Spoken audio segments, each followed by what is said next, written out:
انفقوا مما تحبون صدق اللہ العظیم۔ انتہائی قابل قدر معزز حفاظ اور علماء کرام، محترم بزرگوں، عزیز دوستوں، نوجوان ساتھیوں، السلام علیکم ورحمۃ اللہ وبرکاتہ۔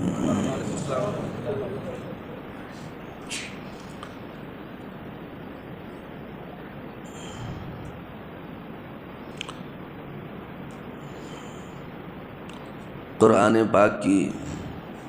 جو آیت مبارکہ آپ حضرات کو ابھی خطبہ مسنونہ میں سنائی گئی،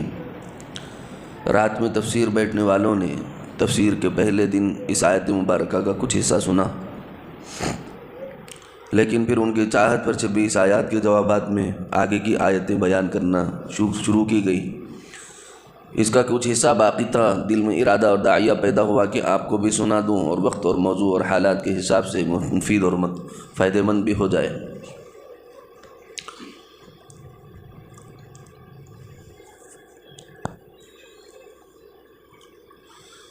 قرآن پاک کی اس آیت مبارکہ میں اللہ تعالیٰ نے فرمایا، تم ہرگز اس وقت تک نیکی کو نہیں پہنچ سکتے جب تک کہ تم وہ چیز خرچ کرنے کا جذبہ نہ رکھو جو تمہیں سب سے زیادہ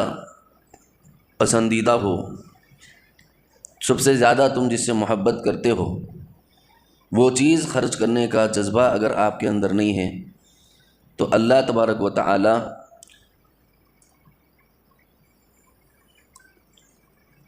ایسے سخت ترین لفظ کے ساتھ یہ ارشاد فرما رہے ہیں۔ عربی جاننے والے اگر افراد ہیں آپ میں تو آپ لوگ اچھی طریقے سے جانتے ہیں، ایک ہے لا کا لفظ، ایک ہے لام نون کا لفظ۔ انکار دو طریقے سے ہوتا ہے، ایک لا کے ذریعے سے اور ایک ہے لن تنالوا البر حتی کہ لام اور نون کے ذریعے سے۔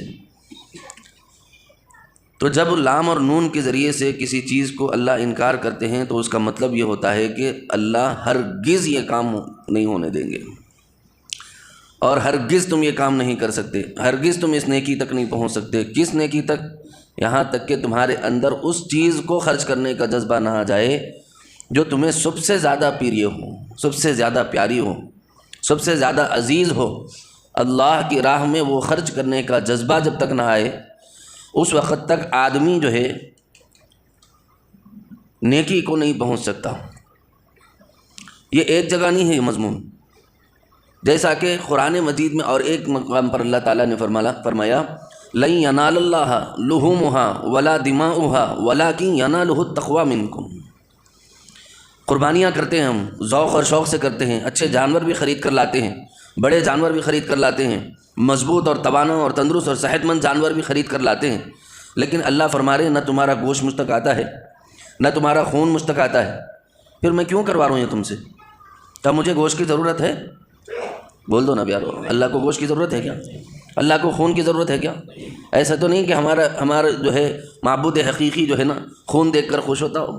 جیسے بلیوں میں خوش ہوا جاتا ہے؟ نہیں نا پیارو، اللہ تک نہ خون پہنچتا ہے نہ گوشت پہنچتا ہے۔ اللہ چاہتے ہیں کہ تمہارے اندرون کے جذبات کیا ہیں وہ ان کے سامنے پرکٹ ہوں، وہ ان کے سامنے ظاہر ہوں، وہ چیز ان کو معلوم ہو جائے کہ تم کس جذبے کے تحت یہ کر رہے ہو۔ اپنی جان، اپنا مال، اپنا جذبہ ان کے لیے قربان کرنے کو تیار ہو کہ بھی نہیں ہو، اس بات کو سمجھنے کے لیے، اس بات کا احساس اور جذبہ دلانے کے لیے اللہ تبارک و تعالیٰ یہ چاہتے ہیں کہ تم قربانیاں کرو، تم بھوکے رہو، تم پیاسے رہو۔ اللہ کو ہماری بھوک اور پیاس سے کیا لینا دینا بھائی؟ کئی کو پکار کرے اللہ میں کو خوشی ہو رہی، ارے بولو جی، اناج بچ رہا ان کے پاس، ہم پانی نہیں پیے تو پانی بچ رہا ان کے پاس۔ اللہ تعالیٰ کو کیا فرق پڑنے والا ہے میں روزہ رکھوں نہ رکھوں؟ پوری کائنات ان کی نظر میں ایک مچھر کے پر کے برابر بھی نہیں ہے،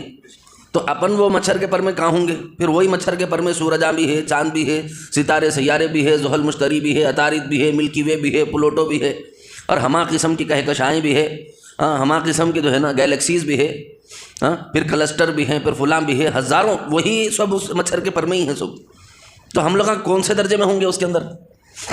مائنس کے اعتبار سے بھی دیکھا جائے تو شاید ہمارے ملنے کا کوئی گمان نہیں، لیکن چونکہ وہ مولا کل ہیں، وہ ہر چیز کو دیکھنے والے اور باخبر ہیں، اتنی چھوٹی اشیاء کے دلوں کے اندر چلنے والی حاجتوں سے باخبر ہے۔ آپ اور میں سمجھتے کچھ بھی نہیں ہے، بلکہ اللہ تعالیٰ ایک بعوضہ کی مثال دیتے، مچھر کی مثال قرآن مجید میں دیتے ہیں، مچھر کی مثال، اور کہتے ہیں کہ میں مچھر کی مثال دینے سے بھی نہیں شرماتا۔ جب اس آیت پر سائنسدانوں نے تحقیق کی تو حیران اور بوران ہو گئے، کیونکہ جب تحقیق کرتے گئے تو بس کرتے گئے، اب تک چل رہی ہے۔ 6 ڈنک اللہ نے اس کو دیا، انستھیسیا کا انجیکشن اللہ نے اس کو دیا، باقاعدہ جو ہے آپ کے جسم پر چیرا لگا کر اس کے اندر ڈنک ڈال کر پہلے انستھیسیا چھوڑتا ہے، پھر دوسرا ڈنک ڈال کر کے وہ آپ کے خون کو پیتا ہے، اور پینے والی مادہ اور فیمیل ہوتی ہے، نر نہیں ہوتا۔ اس کا مطلب یہ بھی ہے، ایک لطیفے کے طور پر بتا رہا ہوں، خون خالی فیمیل ہی پیتی، یاد رکھو۔ اس لیے جو فیمیل سے پریشان ہے، پریشان نہ ہو، اللہ میاں پہلے بول دیا انہیں خون پینے والی ہے۔ لطیفے کے طور پر سنا رہا ہوں، نکتہ ہے یہ کہ خون جو پینے والی جو مچھر بیٹھتے ہیں نا، ہم لوگ مچھر بولتے ہیں، اصل میں انہیں مچھر نہیں رہتی، وہ فیمیل رہتا ہوں۔ اللہ میاں جو لفظ استعمال کرے بعوضہ وہ تو فیمیل مچھر۔ اچھا، سائنسدان 1400 سال کے بعد تحقیق کرنے کے بعد کہہ رہا ہے کہ فیمیل مچھر ہی خون پیتی ہے، دوسرے مچھر نہیں جو ہے خون پیتی ہے، مادہ مچھر اور میل مچھر خون نہیں پیتا، اور پیتا ہے تو امیڈیٹلی اس کی ڈیتھ ہو جاتی ہے، نہیں پیتا، اس کا نظام ہی نہیں ہے ویسا۔ وہ جو ہے نا کنجالوں میں سے ادھر سے ادھر سے جو ہے مواد اٹھاتا ہے، لیکن فیمیل مچھر واحد ہوتی ہے جو دور سے کئی ملی میٹر دور سے آپ کے خون کا بلڈ ٹیسٹ کر کے آتی ہوں۔ اس کے آنکھوں کے اندر، ایک آنکھ کے اندر 200 دیدے، ارے بولو 200 دیدے ہیں اس کے ایک آنکھ کے اندر۔ کیا کاریگری کرے ہوں گے اللہ، سبحان اللہ العظیم، اللہ لطیف بعبادی۔ ہاں، اللہ باریک بین ہے، اپنے بندوں کو دیکھنے والا ہے۔ لوگ آج کے دور میں کہتے ہیں کہ صاحب وہ جو ہے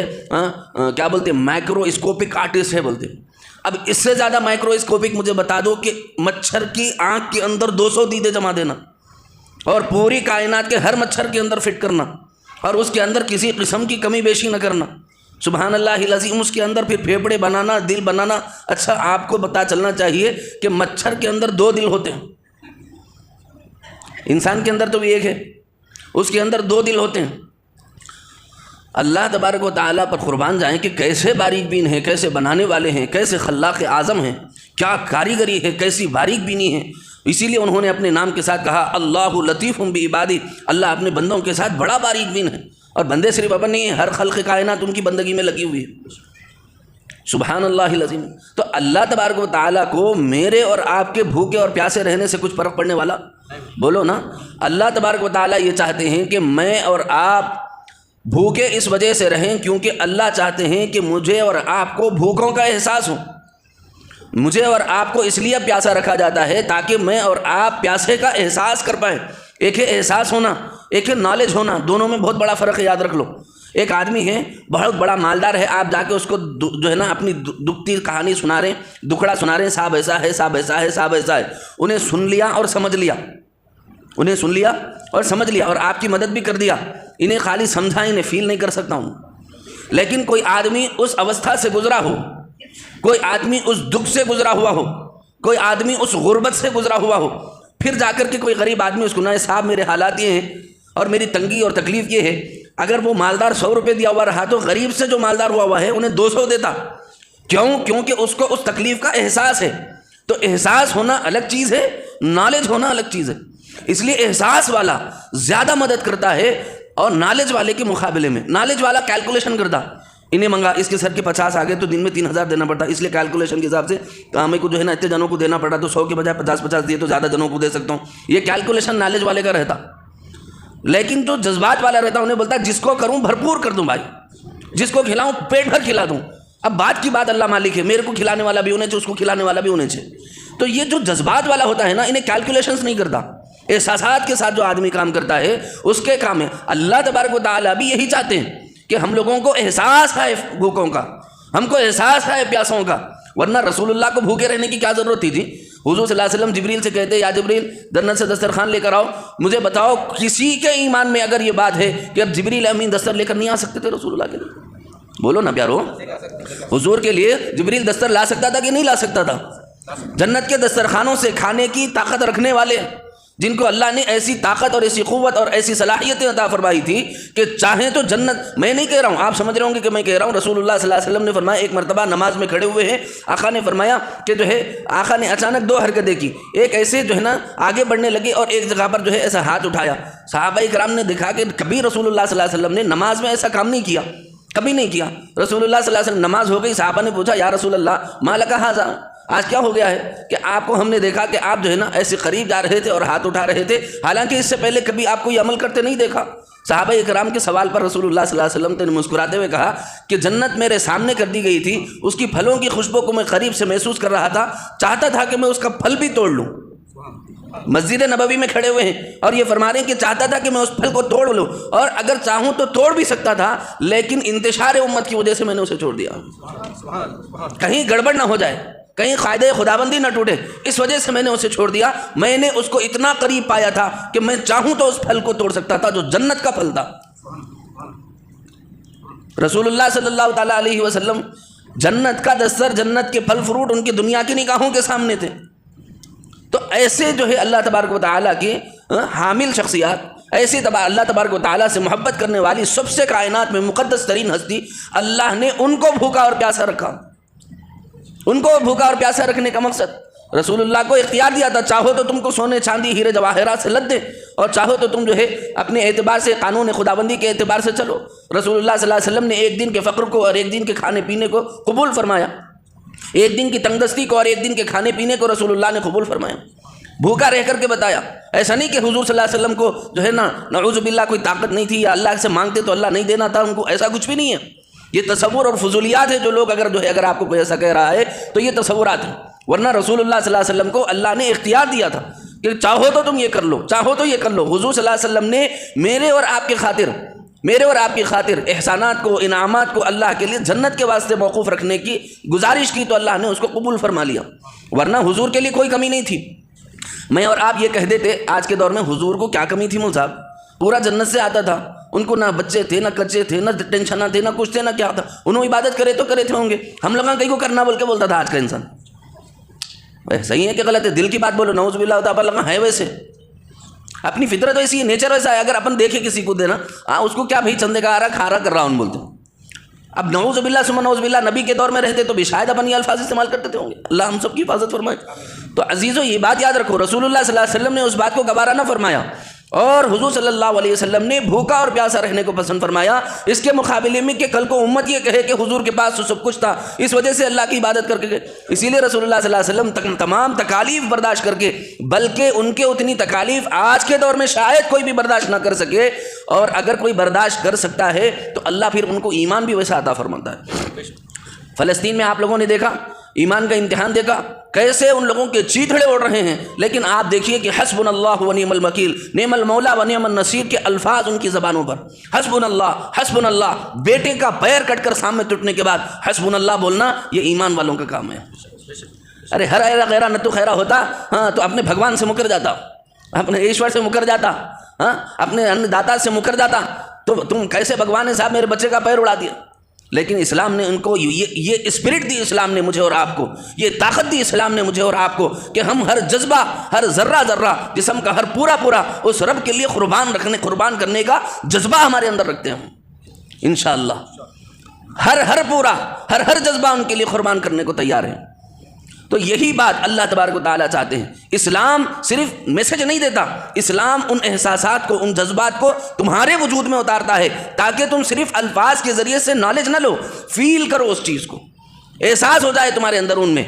جب تم فیل کرو گے، تم احساس کرو گے، تم جذبات کے ساتھ جب اس کے ساتھ منسلک ہو جاؤ گے تو پھر ایک کرنے کے بجائے دو کرنے کا جذبہ تمہارے اندر ہوگا، دو کرنے کے بجائے چار کا جذبہ تمہارے اندر پیدا ہوگا۔ تو اللہ تبارک و تعالیٰ کے لیے جو تم قربانیاں کرتے ہو، نہ تمہارا گوشت پہنچتا ہے نہ تمہارا خون پہنچتا ہے، بلکہ اللہ فرما رہے تمہارے اندرون کے جذبات میں دیکھتا ہوں، تمہارے اندرون کا تقویٰ میں دیکھتا ہوں کہ یہ تقویٰ جو ہے میرے تک آتا ہے۔ اسی طریقے سے پارے 4 کی پہلی آیت میں اللہ نے فرمایا لن تنالوا البر حتى تنفقوا مما تحبون، ہرگز تم نیکی کو نہیں پہنچ سکتے جب تک کہ تم اپنے ہاتھوں سے اس چیز کو خرچ نہ کر دو جو تمہیں سب سے زیادہ جو ہے پسندیدہ ہو، محبوب ہو اور اچھی لگتی ہو۔ اب ان لوگوں کا حال کیا ہے، اللہ کے نام پہ بولتے گھر میں جو سب سے باسی روٹی ہے وہ اٹھا کے دیتے، بچے کے نام پہ پوچھو بچے کا صدقہ دے دو بولو، یا پھر آپ کے بچے کی بلائیں لے لو بولو، ابا پوچھو نہ کو تازی روٹی ڈال کے دیتے، وہ بھی اصلی گھی لگا کے۔ اللہ کے واسطے جو صدقہ کر رہے ہیں وہ باسی، بچا ہوا کچا ہوا۔ اور جب اپنی ذات پر خرچ کرنے کی باری آئے یا اپنی اولاد پر خرچ کرنے کی باری آئے تو سب سے بہترین گھر کا کھانا جو ہے وہ اپنے استعمال میں آتا ہے۔ اللہ کے نام پہ خرچ کرنا ہے، گھر کا پرانا اترا ہوا کپڑا اللہ کے لیے خرچ کر، وہ بھی کر رہے ہیں سو احسانی سے، وہ بھی چھوڑ ڈالیں گے گھروں کو جا کے، تم مول صاحب ایسا بولے بول کے۔ بعید نہیں ہے آج کل کے لوگوں سے، ارے نیا فلسفہ مول صاحب بولے کرے تو نیاز کرنا کہتے، نہیں تو جو ہے نہیں کرنا کہتے۔ ویسا نہیں بول رہا ہوں بھائی، کم از کم درجہ ہوتا تو ہے وہ تو کرو، لیکن جذبہ ایسا رکھو کہ اپنا وہ مال جو تمہیں عزیز ہو اگر اللہ کی راہ میں خرچ کرنے کا موقع آ جائے تو پیچھے نہ ہٹو، یہ مطلب بتا رہا ہوں۔ ایسا نہ ہو کہ تم خرچ کرنا ہی چھوڑ دو کہ بھائی جب تک نوا نہیں دے سکتا دوں گا نہیں۔ وہ ایک بھوکے کو پوچھے کہتے کئی کو نہیں کھا رہا، وہ تو نواب صاحب جو ہے غریب ہو گئے، نواب صاحب پوچھے نواب صاحب کھا رہے نہیں کہتے، پی رہے نہیں کہتے، بیچارے لوگ جو ہے رحم کھا کے کھانا باسی کھانا دال لا کے دیے، پوچھے نواب صاحب بھوک لگ رہی نا کون سا کیے کھاؤ پیڑا جاتا، بولے تو نواب صاحب بولے کہتے نہیں کھاؤں گا تو گھی سے کھاؤں گا، کہتے نہیں تو نہیں کھاؤں گا، کھاؤں گا تو کسے کھاؤں گا، گھی سے کھاتا ہوں کہتے۔ تو اب نوابی گئی نہیں غریبی آ گئی تو کہیں یہ حال نہ ہو جائے کہ اصلی دینے کی چکر میں کم از کم جو دے رہے سو وہ بھی چھوڑ دیں گے، وہ نہ کو کرو۔ میں بولنے کا مقصد یہ ہے کہ نیکی ایسی کرو جو اللہ کے ہاں مقبول اور پسندیدہ ہو جائے۔ اگر تم جذبات حقیقی کے ساتھ ایک صدقہ کھجور کی گٹلی کا بھی کر دو تو اللہ کے نظر میں، اس کے رسول کی نظر میں وہ پورے بدر اور احد کے پہاڑ سے بڑا صدقہ کرنے کے برابر ثواب ہے، اگرچہ کہ تم واقعی جذبات کے ساتھ احساسات کے ساتھ کر رہے ہو۔ ہاں بعض لوگ یہ کہتے ہیں وہ صحابہ اکرام ایک کھجور کرے تھے نا بھائی، تو صحابہ اکرام کی کل جمع پوجی ایک کھجور تھی، وہ ان کے گھر میں تھا ایک کھجور کھانے کے نام پر، ان کے گھر میں تو انہوں جو لے کر آئے وہ گھر کے ساری مالیت تھی وہ، تو اس وجہ سے ان کے جذبات کا احترام کر کے رسول اللہ صلی اللہ علیہ وسلم نے فرمایا کہ اس کے کھجور کا ثواب یہ تمام جو ہے نا مکۃ المکرمہ میں، مدینۃ المنورہ میں صحن مسجد میں جو کھجوروں کا ڈھگار لگا ہوا ہے صدقے کی کھجوروں کا، ان تمام کھجوروں پر اس کے صدقے کی فضیلت ہے، کیونکہ کوئی جو ہے نا آدھا حصہ لایا تھا، کوئی پو حصہ لایا تھا، کوئی اس میں سے نصف لایا تھا، کوئی ثلث لایا تھا، کوئی ربع لایا تھا، لیکن اس کے پاس تھا ہی ایک، وہ بھی لے کر آیا تھا۔ تو اس وجہ سے رسول اللہ صلی اللہ علیہ وسلم نے ان کے جذبات کا احترام کر کے فرمایا کہ تیری نیکی ان سب پر غالب ہے، کیونکہ اگر تیرے پاس سب کچھ ہوتا تو سب کچھ لا لیتا۔ یہ مسئلہ تھا صحابہ کرام رضوان اللہ علیہم اجمعین کا جذبہ ایسا تھا، نماز میں کھڑے ہو گئے آ کر کے، باغ ان کا تھا، کھجور کا باغ تھا زبردست قسم کا، نماز میں کھڑے ہو گئے نماز پڑھ رہے، پرندے آ کر کے جو ہے نا وہ نئے جو ہے نا سکر کھجور بولتے جو ابھی نئے نکلے ہوئے رہتے، اس کے اندر ایک عجیب قسم کی مٹھاس رہتی جس کو جو ہے چھوٹی چڑیاں زیادہ پسند سے کھاتی ہیں، تو پرندے اور فاختے اور چڑیاں جو ہے آ کر کے پھلوں سے کھیل رہی تھی اور اس کو نوچ رہی تھی، تو ان کو نماز میں دیکھ کر خوشی ہو گئی، نماز میں اچانک نظر پڑی اور خوشی ہو گئی ان کو کہ ماشاءاللہ کیا خوبصورت باغ ہے، کیسے لہلہاتے پھلاریاں ہیں اور اس میں کیسے جھومتے اور جھامتے جو ہے یہ پرندے ہیں۔ جیسا ہی خوشی آئی فوری انہوں نے اپنی نگاہوں کو نیچے کیا اور نماز مکمل کی، حضور کے بعد جا کے کہا یا رسول اللہ یہ باغ جو ہے میری عبادت میں مخل بن گیا ہے، مجھے بڑا پسند آ گیا ہے، یہ اتنا پسند آ گیا ہے کہ میری نماز میں اس نے خلل ڈال دیا ہے، مجھے بہت پسند ہے، بتاؤ اس کو کہاں خرچہ کروں، بتاؤ اس کو کہاں خرچہ کروں۔ تو رسول اللہ صلی اللہ علیہ وسلم کے پاس ایسے جذبات کے ساتھ آتے تھے۔ تو پیارو یہ بات ذہن میں رکھو کہ ہم جو کر رہے ہیں اللہ کے لیے، کسی کے اوپر احسان جتا کر کے نہ کرو، کسی کو مدرسے کو دے رہے ہیں، مسجد کو دے رہے ہیں، غریب کو دے رہے ہیں، مسکین اور محتاج کو دے رہے ہیں، تو اللہ کے واسطے ایسا ہرگز کوئی کام نہ کرو کہ جس سے شرمندگی اور رسوائی ہو لینے والے کو، نہ دینا ہو کوئی بات نہیں نہ دو، لیکن ایسی حرکت نہ کرو جس سے لینے والے کو شرمندگی اور رسوائی کا سامنا کرنا پڑ رہا ہو۔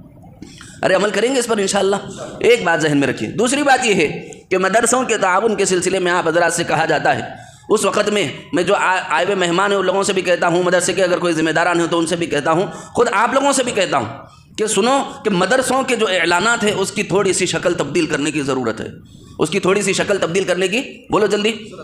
ضرورت ہے۔ اس کی وجہ کیا ہے؟ اعلان ہوتا ہے محتاج مسکین یتیم بے سہارا بچوں کی مدد کرو، ہمارے کان سن سن سن سن کے ایسے ہو گئے کہ مدرسوں کو صرف محتاجوں کا، مسکینوں کا، یتیموں کا، یسیروں کا اڈا سمجھ لیا بھلو۔ یہ غلط فہمی ہے پیارو، یہ اپنے دماغوں سے نکالو۔ اعلان کرتے وقت اپنے ضمیر کو زندہ رکھو، اور ہم بھی اپنے اعلان کے وقت میں یہی ضمیر کی زندگی کے ساتھ بولیں گے، آپ کو کرنا ہے کریے، نہیں کرنا ہے آپ کی مرضی ہے، لیکن ایک بات ذہن میں رکھیے کہ بھیک مانگنے والا اگر عالم چاہیے تو پھر دوسرا ڈھونڈ لینا۔ ہم یہ جواز میں ہم یہ نہیں کہیں گے یتیموں کو، یسیروں کو، مسکینوں کو، محتاجوں کو دو، ہم یہ کہہ رہے ہیں کہ آپ کے ائمہ یہاں پر تیار ہو رہے ہیں، آپ کے مقتدا اور رہبر یہاں تیار ہو رہے ہیں، یہ آپ کی قومیت کے اعتبار سے آپ کا حق ہے کہ آپ ایسے علماء کو تیار کرو جو ضمیر فروش اور دین فروش نہ بن سکیں، اور تم ان کو اپنے اچھے مال میں سے کھلاؤ تاکہ ان کے اندر حکمت اور مصلحت کے نام پر دین کے اندر آمیزش کرنے کا ان کے اندر جو ہے خلل واقع نہ ہو جائے، ان کے دماغوں میں فطور واقع نہ ہو جائے، معتمم کو دیکھ کر، مسجد کے صدر کو دیکھ کر، کمیٹی کو دیکھ کر ان کا بیانیہ نہ بدل جائے۔ بیان کر رہے تھے سود کے اوپر زبردست قسم کا، متولی صاحب گھستے جو ہے نا سود کا بیان ٹاپک بدل کے نماز میں کنورٹ ہو گیا، کئی کو بولتے متولی صاحب سود کا کاروبار کر دے. تو ایسے جھول جھال لوگوں سے ہم کو ڈرنے کی کوئی ضرورت، ارے بولو نا جی، نہیں ہے، نہ ایسے لوگوں کو پروموٹ کرنے کی ضرورت ہے. بات سمجھ لو پیاروں، اگر ایسے رہبر اور رہنما چنو گے جو مصلحت کے لیے تمہارے دین کے اندر آمیزش کرنا شروع کر دیں گے، تو پھر دین تمہاری نسلوں تک جاتے جاتے جاتے یہود و نصارہ نے جیسے اپنی کتابوں کو بدل دیا تھا، اس طریقے سے اللہ کے احکامات کو بدل دیا جائے گا. اللہ قرآن تو ختم ہونے نہیں دے گا، لیکن تم جن علماء کی رہبری میں رہ رہے ہو، تم نے اگر ایسے علماء کو پسند کیا جو دین فروشی اور آمیزش پسندی کو اپنا سینے سے لگا کے رکھتے تھے، حکمت اور مصلحت کے نام پر تمہیں غلط بیانیات سے کام کرتے تھے، تو پھر سن لو اچھی طریقے سے، تمہاری نسلوں کو وہ علماء ملیں گے جن کے ذریعے سے تم دین فروشی کے سوا کچھ نہیں دیکھو گے. آج امت رو رہی ہے، بے قرار ہے آج امت کہ کوئی صحیح عالم ان کو مل جائے، کوئی صحیح رہبر ان کو مل جائے. ہمارے جو ہے غلط کاریوں سے مبتلا پیسوں سے تو جو ہے مدرسوں کی امداد ہوتی ہے، لیکن کوئی اپنے خون جگر کو لا کے ڈالنا نہیں چاہتا. مدارس میں سب سے گھر کا بیکار بچہ جو ہے اس کو لا کے ڈالو، وہ بھی سنبھالنے تیار ہے. لیکن بتا رہا ہوں، اپنے گھر کا اچھا مٹیریل، اچھا بچہ، اچھی صلاحیتوں کا جو حامل ہے، وہ IAS بنے گا، IPS بنے گا،